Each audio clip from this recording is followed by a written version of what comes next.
Hi everyone, this is from SEBI IAS Academy. இன்னைக்கு நம்ம Dinamani news பேப்பர்ல இருக்கக்கூடிய கரண்ட் அஃபேர்ஸ் தான் பார்க்க போறோம். ஸோ முதலாவதா பார்த்தீங்க அப்படின்னா அணுமின் உற்பத்தியில் தனியாரை அனுமதிக்கும் மசோதா மக்களவையில் நிறைவேற்றம். ஸோ இந்த டாபிக் பார்த்தீங்கன்னா group 1 main syllabus paper 3 science and டெக்னாலஜியில் கவர் ஆகும். ஸோ இது பார்த்தீங்கன்னா 1962ஆம் ஆண்டு அட்டாமிக் எனர்ஜி ஆக்ட் வந்து கொண்டு வந்திருப்பாங்க சட்டம். இதில் ஸோ இந்த அட்டாமிக் எனர்ஜியை வந்து யூஸ் பண்ணக்கூடிய அதிகாரம் வந்து கவர்மெண்ட் கிட்ட மட்டும்தான் இருந்திருக்கும். அதற்கான சட்டம் தான் 1962 கொண்டு வரப்பட்ட அட்டாமிக் எனர்ஜி ஆக்ட். அடுத்ததா பார்த்தீங்க அப்படின்னா 2010ஆம் ஆண்டு சிவில் லயபிலிட்டி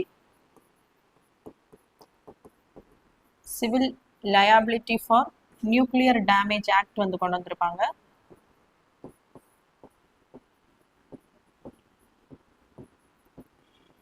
ஸோ இந்த நியூக்ளியர்னால ஏற்படக்கூடிய அந்த விபத்துகளுக்கு வந்து விக்டிம்ஸுக்கு வந்து சீக்கிரமாக அந்த காம்பன்சேஷன் கொடுக்கணும் அப்படிங்கிறதுக்காக தான் 2010 இந்த சட்டம் வந்து கொண்டு வந்திருப்பாங்க. ஸோ இதன்படி அந்த நியூக்ளியர் ரியாக்டர்ஸ் யார் வந்து ஆப்ரேட் பண்ணுறாங்களோ அவங்களுக்கு தான் முழுவதுமாக இது பொறுப்பு, இந்த காம்பன்சேஷன் கொடுக்கக்கூடிய பொறுப்பு அப்படின்னு இந்த சட்டத்தின்படி கொண்டு வந்திருப்பாங்க.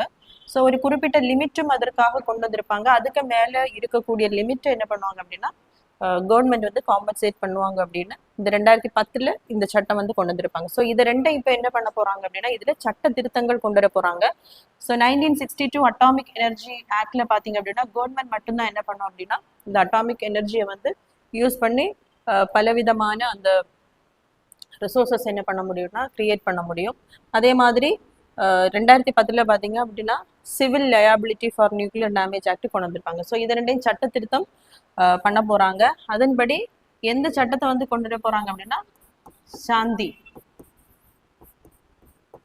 சாந்தின்னு சொல்லும்போது சஸ்டைனபிள்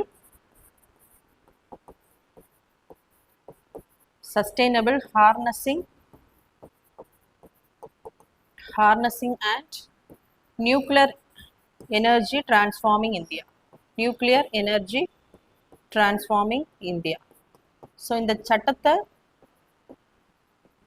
மசோதாவை தாக்கல் பண்ணியிருக்காங்க. அதுல லோக்சபையில பாத்தீங்க அப்படின்னா நிறைவேற்றம் பண்ணியிருக்காங்க. இனி அடுத்து வந்து மாநிலங்களவையில வந்து இதை நிறைவேற்றம் பண்ணணும்.